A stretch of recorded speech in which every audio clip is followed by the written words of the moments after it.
Assalamu alaikum, this is Rana from Pavilion Corner. Under the bright lights of the Greenfield International Stadium in Thiruvananthapuram, the fourth T20I between India and Sri Lanka was a high-octane encounter that proved why women's cricket is currently one of the most exciting spectacles in global sports. In a series where India had already shown clinical dominance, this fourth game was the pinnacle.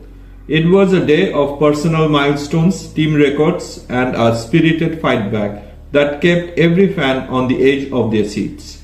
By the time the final ball was bowled, India had secured a 30-run victory, taking a 4-0 lead in the series. But the scoreline tells only half of the story. The story began when Sri Lanka won the toss and chose to bowl, a decision they might have regretted just in a few overs. India's opening pair, Smriti Mandhana and Shefali Verma, shared a 162-run opening stand, which is now the highest partnership for India in women's T20Is. Shefali Verma was the early aggressor, smashing her third consecutive half-century with a blistering 79 runs of just 46 balls. Smriti Mandhana, the player of the match, played an innings for the ages. She scored 80 of 48 balls. But for more importantly, she reached the 10,000 international runs milestone. She became only the second Indian woman after the legendary Mithali Raj to do so, and remarkably the fastest in the world to reach it, taking just 281 innings. Just when Sri Lanka thought they had a breather after the openers departed, Richa Ghosh arrived. Her 16-ball cameo for 40 runs, featuring a brutal 22 runs in a single over, pushed India to a record-breaking total of 221 runs for loss of 2 wickets. This is now the highest ever T20I score for the Indian women's team. Chasing 222 runs is a mountain to climb for any team. But Sri Lanka didn't back down. In fact, they produced their best ever batting performance in T20I history. Skipper Chamari Atapattu, playing her landmark 150th T20I, led from the front with a valiant 52 runs. Alongside Hasini Perera, who played a brisk 33 runs, they gave India a genuine scare in the power play.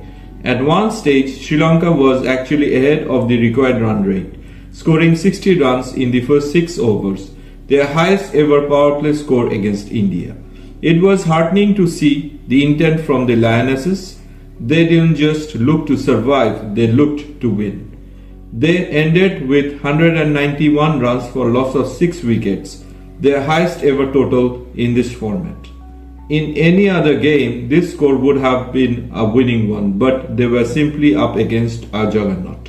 The game eventually tilted in India's favour thanks to the young spinner Vaishnavi Sharma. In a match where over 400 runs were scored, her figures of 2 for 24 were just gold dust. She deceived Atapattu just as the chase was getting dangerous, effectively breaking the back of the Sri Lankan resistance. However, it wasn't a perfect night for the women in blue. Captain Harmanpreet Kaur will likely have a few words about the fielding. There were dropped catches and a few fumbles that allowed Sri Lanka to stay in the hunt longer than they should have. As we look back at this match, we see a sport that has evolved.